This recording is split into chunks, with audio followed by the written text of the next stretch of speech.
Well, hello there, everybody. This is today's Big Polly channel video blog for the 17th of October, 2011. I am Big Polly here in Pinellas Park, Florida. Not too far from St. Petersburg, Florida, the home of Dan Wheldon. And for those of you who have not heard the news over the past 24 hours, and it's kind of been all over the place, so how couldn't you have? Dan Wheldon got into an accident in the IRL race in Las Vegas, lost his life as his car left the track and hit a fence, cockpit first. This happened about 4:15 or so Eastern time, 1:15 West Coast time, and they pronounced him dead a little after 6 o'clock. He was 33 years old, leaves behind a wife, 2 children, who I hope IRL will take care of, because they're going to need help paying for medical bills and so forth.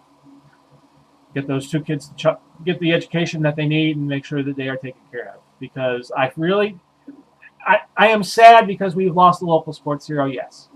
But I am very angry at IRL for letting this race proceed. You had 34 cars on the track. That's one more than you have for the Indy 500. You had about 15 of them, 10 to 15 of them did not really have a lot of seat time in an IRL race. And you also had a whole bunch of dirty air, as they call it, from these races. A normal Indy race that is not an Indy 500 has 20 to 25 cars on it. Sometimes they race on the roads, and sometimes they race on circuits. This was a circuit race in Las Vegas. And like I said, you have a bunch of inexperienced drivers, and there were warning signs that this probably might not have been a very good idea. Dan Wheldon won the Indy 500, but he was not an IRL regular, and this race was set up so that if any of the non-regulars won the race, they would win $5 million. And Wheldon had not raced since the Indy 500 and said, well, if I win this race, I'm going to give half that to a lucky fan.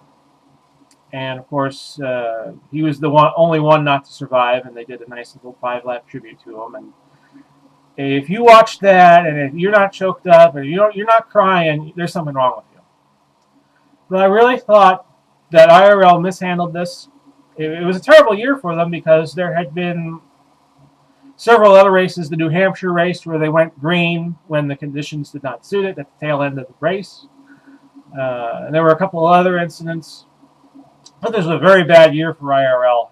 The management of the drivers and the coup d'etat, not the coup d'etat, the coup de grace was this race in Las Vegas that claimed the life of Dan Wheldon. So, Godspeed to the Wheldon family.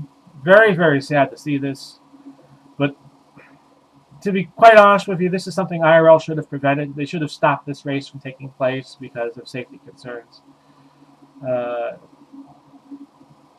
I am old enough, of course, to know this is not my first rodeo with a death taking place at an auto race. Of course, you have it in boxing. You have it in some of the minor MMA fights where safety is not really something that's cost effective. You hear about some hoi polloi mixed martial arts league that has a fighter die, but boxing, this happens quite frequently because you're sustaining blows over a 36-minute period with minutes rest in between 3-minute rounds. And of course, auto racing, especially open cockpit racing, you're going to have this happen as much as you try to prevent it. Formula One has been very, very good about their safety record since the death of Eric Senna in 1994. Jackie Stewart saw to that, the former Scottish champion, who, of course, we know from ABC back in the 70s and 80s. Whenever there was a race on Wild World Sports or on Sundays, you do the race with Keith Jackson or Bill Fleming or somebody like that. He pretty much changed the culture overnight for Formula One, and they have not had a fatality in Formula One in 17 years, just a little over 17 years. So shame on the IRL and Godspeed to the Wheldon family. That's all I got to say today. This has been today's Big Polly video blog, the 17th of October, 2011, but you already know that. I'm Paul Blum, Pinellas Park, Florida. Catch you all again real soon. See ya!